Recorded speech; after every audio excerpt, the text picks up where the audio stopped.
अगर कोई इन्वेस्टर सही समय पर सही जगह इन्वेस्ट करता है तो वो कम समय में बेहतर रिटर्न्स पा सकता है। अगर लॉन्ग टर्म की बात करें तो लोग एक तो गोल्ड पर इन्वेस्ट करते हैं या तो रियल एस्टेट पर इन्वेस्ट करने की सोचते हैं। इसलिए हमें ये जानना जरूरी है कि इनमें से कौन सा इन्वेस्टमेंट ऑप्शन आपके लिए बेहतर होगा। सबसे पहले इनके एडवांटेजेस जानते हैं। Real estate investment, tangible asset. इसका बड़ा फायदा ये है कि यह एक मूर्त संपत्ति है, यानी इसे आप अपने हाथों से छू सकते हैं, इसे देख सकते हैं और महसूस कर सकते हैं, जो सुरक्षा की भावना प्रदान करता है। Potential for rental income.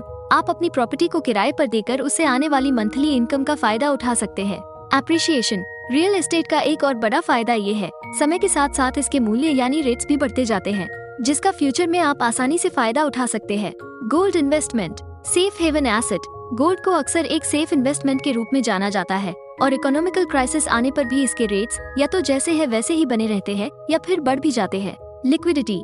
Gold को आप आसानी से खरीद और बेच सकते हैं, जिससे यह एक लिक्विड एसेट्स बन जाती है। Portfolio diversification. इसे आप अपने जरूरत के अनुसार गहने, गोल्ड बार, सिक्कों या डिजिटल गोल्ड के रूप में भी खरीद सकते हैं। अब इनके डिसएडवांटेजेस जानते हैं। Real estate investment, illiquidity. Real estate को आप आसानी से खरीद या बेच नहीं सकते, इसे खरीदने में या बेचने में काफी समय लग सकता है। High initial costs. गोल्ड के मुकाबले रियल एस्टेट खरीदने के लिए आपके पास कई गुना ज्यादा पैसा होना जरूरी है, जिसमें प्रोसेसिंग फीस और एक्स्ट्रा खर्च भी शामिल होते हैं। Market volatility. हालांकि रियल एस्टेट की वैल्यू समय के साथ बढ़ सकती है, लेकिन यह मार्केट के उतार चढ़ाव से अछूता नहीं है। आर्थिक मंदी के कारण प्रॉपर्टी के रेट्स में गिरावट आ सकती है, जो संभावित रूप से आपके इन्वेस्टमेंट को प्रभावित कर सकती है। Management responsibilities. यदि आप अपनी प्रॉपर्टी किराए पर दे रहे हैं तो आपको किराएदारों, प्रॉपर्टी मेंटेनेंस और दूसरे मैनेजमेंट टास्क से निपटना होगा, जो डिमांडिंग एंड स्ट्रेसफुल हो सकता है। Gold investment, no income generation. इसे आप किसी भी प्रकार से इनकम नहीं कर सकते, यानी कि इसे आप किराए पर नहीं दे सकते,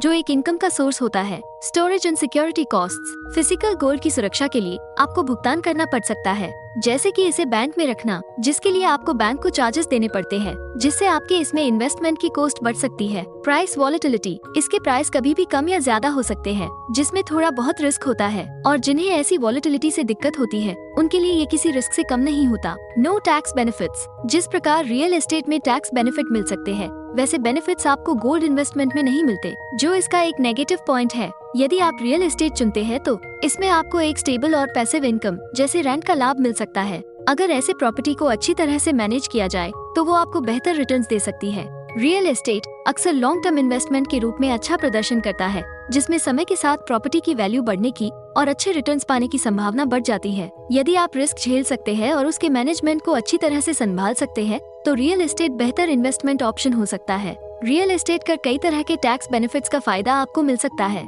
यदि आप गोल्ड चुनते हैं तो यदि आपको ऐसे एसेट की जरूरत हो जिसे आप आसानी से बेच या खरीद सकते हो तो आपके लिए गोल्ड बेहतर ऑप्शन हो सकता है। इसके जरिए अपनी जरूरत के अनुसार गहने, गोल्ड बार, सिक्कों या डिजिटल गोल्ड के रूप में इन्वेस्टमेंट कर सकते हैं, जिसमें ज्यादा रिस्क भी नहीं होता और रियल एस्टेट के मुकाबले इसमें कम लागत भी लगती है। अगर आप मार्केट में होने वाले चढ़ उतार से प्रॉफिट कमाना चाहते हैं तो गोल्ड ये अच्छा ऑप्शन है आपके लिए। ये आपको शॉर्ट टर्म में बेहतर रिटर्न दे सकता है। कई मामलों में एक बैलेंस्ड इन्वेस्टमेंट पोर्टफोलियो में रियल एस्टेट और गोल्ड दोनों शामिल हो सकते हैं, ताकि उनके एडवांटेजेस से फायदा उठाया जा सके। इसका डाइवर्सिफिकेशन आपको हेल्प कर सकता है आपके इन्वेस्टमेंट स्ट्रेटजी के लिए। इसलिए यदि आप long term stability and potential rental income की तलाश में हैं, तो रियल एस्टेट आपका अच्छा ऑप्शन हो सकता है। और दूसरी ओर यदि आप कुछ लिक्विडिटी और शॉर्ट टर्म इन्वेस्टमेंट का बेनिफिट लेना चाहते हैं तो गोल्ड इसका बेहतर ऑप्शन हो सकता है।